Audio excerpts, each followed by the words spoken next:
یہ جی اٹھنے کی سپہر کی عبادت کا وقت ہے۔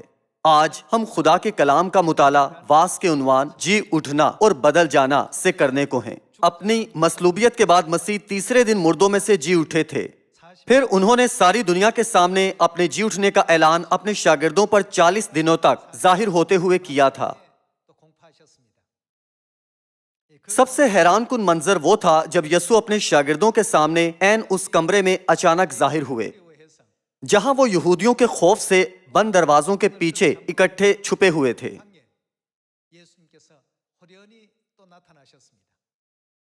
اس کے علاوہ وہ ایماؤس کی طرف جاتے ہوئے اپنے 2 شاگردوں پر بھی ظاہر ہوئے تھے، حالانکہ انہوں نے انہیں نہیں پہچانا تھا۔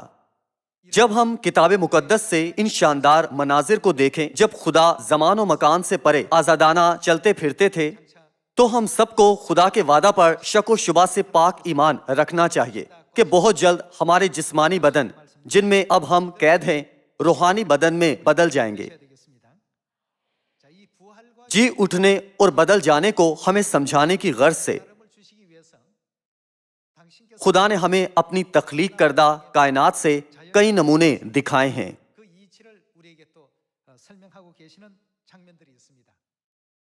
آئیں رومیو باب 1 آیت 18 سے دیکھتے ہیں۔ کیونکہ خدا کا غضب ان آدمیوں کی تمام بے دینی اور ناراستی پر آسمان سے ظاہر ہوتا ہے جو حق کو ناراستی سے دبائے رکھتے ہیں، کیونکہ جو کچھ خدا کی نسبت معلوم ہو سکتا ہے وہ ان کے باطن میں ظاہر ہے، اس لیے کہ خدا نے اس کو ان پر ظاہر کر دیا ہے۔ کیونکہ اس کی اندیکھی صفتیں یعنی اس کی ازلی قدرت اور الوہیت دنیا کی پیدائش کے وقت سے بنائی ہوئی چیزوں کے ذریعے سے معلوم ہو کر صاف نظر آتی ہیں۔ آیت 21، اس لیے کہ اگرچہ انہوں نے خدا کو جان تو لیا مگر اس کی خدائی کے لائق اس کی تمجید اور شکر گزاری نہ کی، بلکہ باطل خیالات میں پڑ گئے اور ان کے بے سمجھ دلوں پر اندھیرا چھا گیا۔ وہ اپنے آپ کو دانا جتا کر بیوقوف بن گئے اور غیر فانی خدا کے جلال کو فانی انسان اور پرندوں اور چوپایوں اور کیڑے مکوڑوں کی صورت میں بدل ڈالا۔ رومیو باب 1 آیت 20 میں جیسا کہ ہم نے پڑھا کہ کتاب مقدس بیان کرتی ہے کہ تمام قدرت اور بنائی ہوئی چیزوں سے خدا نے اپنی مرضی کو صاف صاف ظاہر کیا ہے۔ اب ہم اس زمین پر خدا کی بنائی ہوئی چیزوں سے جی اٹھنے اور بدل جانے کا اور جائزہ لیتے ہیں۔ ایوب باب 25 سے خدا کا کلام دیکھتے ہیں۔ باب 25 آیت 4، پھر انسان کیوں کر خدا کے حضور راست ٹھہر سکتا ہے، یا وہ جو عورت سے پیدا ہوا ہے کیوں کر پاک ہو سکتا ہے؟ دیکھ چاند میں بھی روشنی نہیں اور تارے اس کی نظر میں پاک نہیں۔ انسان کو کس سے تشبیہ دی گئی ہے؟ ایک کیڑے کی مانند۔ آدم ذات کو کس سے تشبیہ دی گئی ہے؟ پھر بھلا انسان کا جو محض کیڑا ہے اور آدم ذات کا جو صرف کرم ہے کیا ذکر؟ یہی کتاب مقدس انسان کو پکارتی ہے۔ ہم اس بات کا احساس نہیں کرتے کہ ہمارے جسمانی بدنوں کا جو ہم نے اب پہن رکھے ہیں موازنہ کیڑے اور کرم سے کیا گیا ہے۔ تاہم ہم کتاب مقدس کی شہادت کا انکار نہیں کر سکتے کہ جب خدا ہم انسانوں کو روحانی جہان سے دیکھتے ہیں تو ہم کیڑوں اور کرم کی مانند بہت بے معنی ہیں۔ تاہم وہ دن جب ہم جی اٹھیں گے اور روحانی بدن میں بدل جائیں گے نزدیک آ رہا ہے۔ ہم خدا کے بنائے قدرت کے اصول سے بدل جانے کے عمل کا جائزہ لیتے ہیں۔ ہم کاہلی مکھیوں پر غور کرتے ہیں۔ آپ میں سے کچھ جانتے ہوں گے کہ کاہلی مکھی جب سنڈی ہوتی ہے تو پانی میں رہتی ہے۔ پانی میں رہتے ہوئے وہ اپنے گلپھڑوں سے سانس لیتے ہیں۔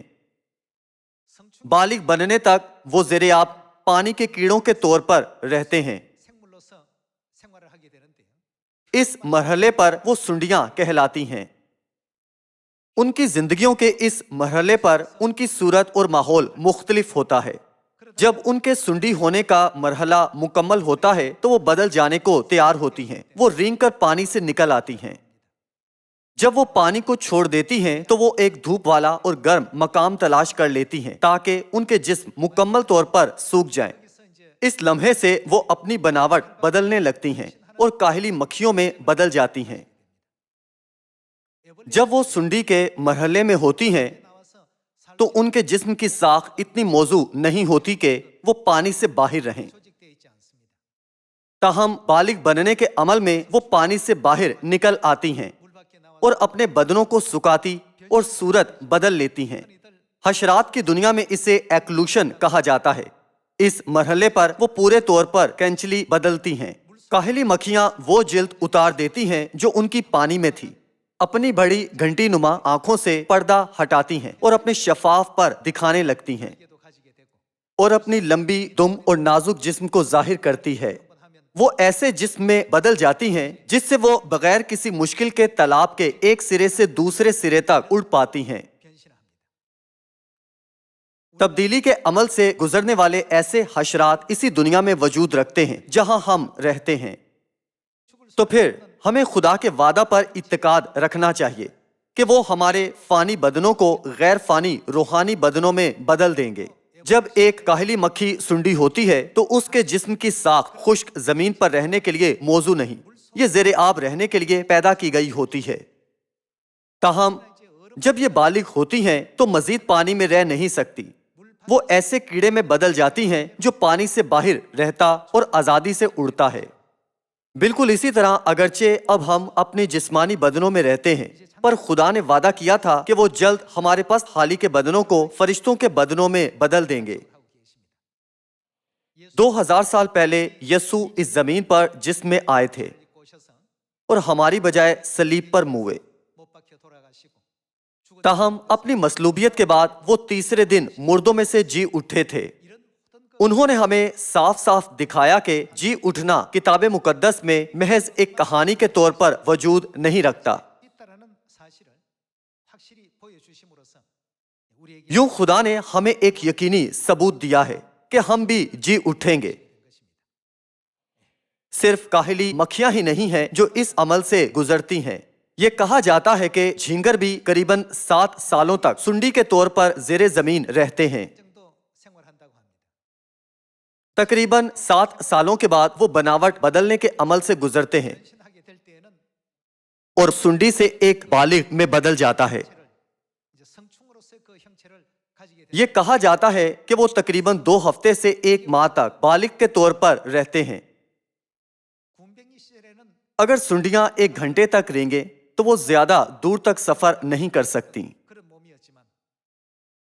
تاہم صورت بدلنے کے بعد اگر بالغ جھینگر 1 گھنٹہ اڑیں تو وہ ایک بڑا فاصلہ طے کر سکتے ہیں۔ وہ ایسی دنیا کا تجربہ کر پائیں جو اس وقت ناقابل تصور تھی جب وہ سنڈیاں تھیں۔ جب وہ سنڈیاں ہوتی ہیں تو وہ زیر زمین رہتی ہیں، لیکن ایک بار جب وہ بالغ بن جاتی ہیں تو وہ اپنے شفاف پر ظاہر کرتی ہیں۔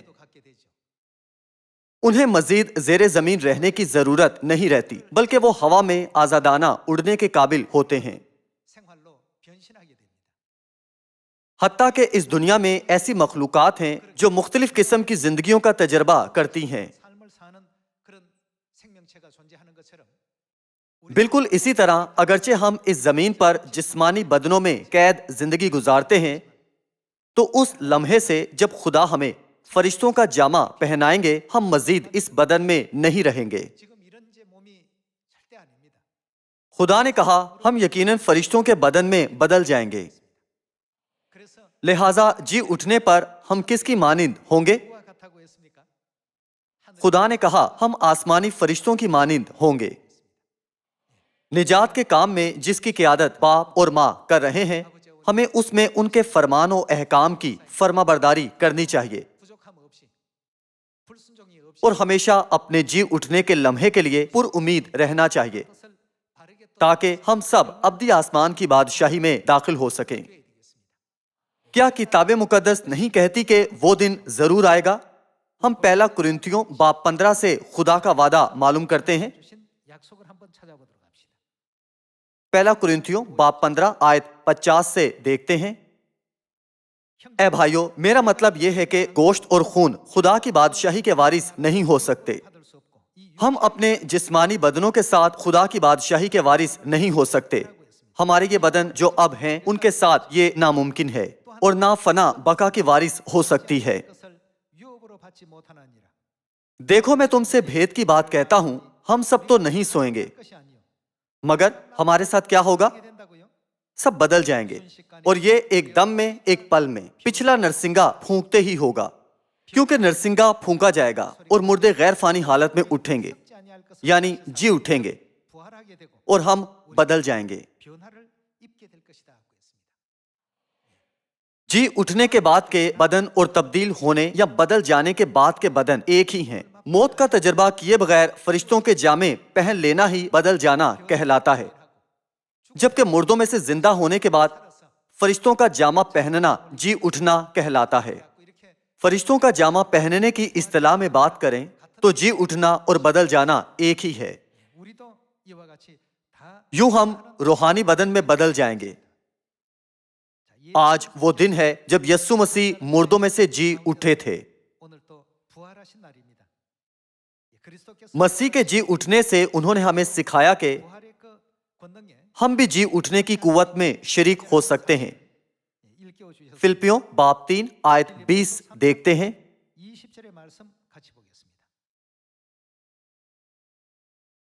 مگر ہمارا وطن آسمان پر ہے اور ہم ایک منجی یعنی خداوند یسوع مسیح کے وہاں سے آنے کے انتظار میں ہیں. وہ اپنی اس قوت کی تاثیر کے موافق جس سے سب چیزیں اپنے تابع کر سکتا ہے, ہماری پست حالی کے بدن کی شکل بدل کر جو اس وقت ہماری ہے اپنے جلال کے بدن کی صورت پر بنائے گا. ہم کیسے اپنے جلالی بدن حاصل کریں گے؟ خدا ہم سب کو بدل دیں گے. یہ جی اٹھنے اور بدل جانے کو ظاہر کرتا ہے. جو خداوند یسوع کو قبول کرتے ہیں وہ جی اٹھنے کے جلال میں شریک ہو سکتے ہیں, اور جو بدل جانے کے جلال میں شریک ہو سکتے ہیں وہ ہوا میں ان سے ملیں گے اور خدا کے ساتھ ابد تک آسمان میں ہمیشہ کی زندگی اور برکات کا لطف اٹھائیں گے. اس لیے جی اٹھنا جس کی ہم آج یادگاری کر رہے ہیں اس کا ایک بہت اہم مفہوم ہے. خدا نے ہمیں آگاہ کیا کہ جی اٹھنا یقیناً ہوگا, اور یہ کتاب مقدس کا ایک واقعہ ہے جو خدا کی عدالت کے دن وقوع میں آئے گا. پہلا کرنتھیوں باب 15 آیت 12 میں یہ لکھا ہے کہ پس جب مسیح کی یہ منادی کی جاتی ہے کہ وہ مردوں میں سے جی اٹھا, تو تم میں سے بعض کس طرح کہتے ہیں کہ مردوں کی قیامت ہے ہی نہیں؟ جو کہتے ہیں کہ مردوں کی قیامت نہیں ہے انہیں جا کر کاہلی مکھی اور جھینگر سے سیکھنا چاہیے. خدا نے تمام بنی آدم کو دکھایا کہ ایسی بے وقت مخلوقات کے بھی ایسے بدن ہیں جو بدل جاتے ہیں. تاہم اب تک ایسے لوگ ہیں جو کہتے ہیں مردوں کی قیامت نہیں ہے. وہ واقعی احمق ہیں. آیت 13 اگر مردوں کی قیامت نہیں تو مسیح بھی نہیں جی اٹھا, اور اگر مسیح نہیں جی اٹھا تو ہماری منادی بھی بے فائدہ ہے اور تمہارا ایمان بھی بے فائدہ. خدا نے ہمیں آگاہ کیا کہ اگر مردوں کی قیامت نہیں تو پھر ہمارا ایمان بے فائدہ ہے. اس کی وجہ یہ ہے کہ ہم اپنے جی اٹھنے والے بدنوں یعنی اپنے بدل جانے والے بدنوں سے خدا کی بادشاہی میں ابد تک ہمیشہ کی زندگی اور برکات کا لطف اٹھائیں گے. اس لیے پولس رسول نے کہا کہ اگر جی اٹھنا اور بدل جانا نہیں تو ہمارا ایمان بے فائدہ ہے. آیت 14 سے جاری رکھتے ہیں, اور اگر مسیح نہیں جی اٹھا تو ہماری منادی بھی بے فائدہ ہے اور تمہارا ایمان بھی بے فائدہ, بلکہ ہم خدا کے جھوٹے گواہ ٹھہرے, کیونکہ ہم نے خدا کی بابت یہ گواہی دی کہ اس نے مسیح کو جلا دیا, حالانکہ نہیں جلایا. اگر بالفرض مردے نہیں جی اٹھتے, اور اگر مردے نہیں جی اٹھتے تو مسیح بھی نہیں جی اٹھا, اور اگر مسیح نہیں جی اٹھا تو تمہارا ایمان بے فائدہ ہے, تم اب تک اپنے گناہوں میں گرفتار ہو. بلکہ جو مسیح میں سو گئے ہیں وہ بھی ہلاک ہوئے. اگر ہم صرف اسی زندگی میں مسیح میں امید رکھتے ہیں تو سب آدمیوں سے زیادہ بد نصیب ہیں.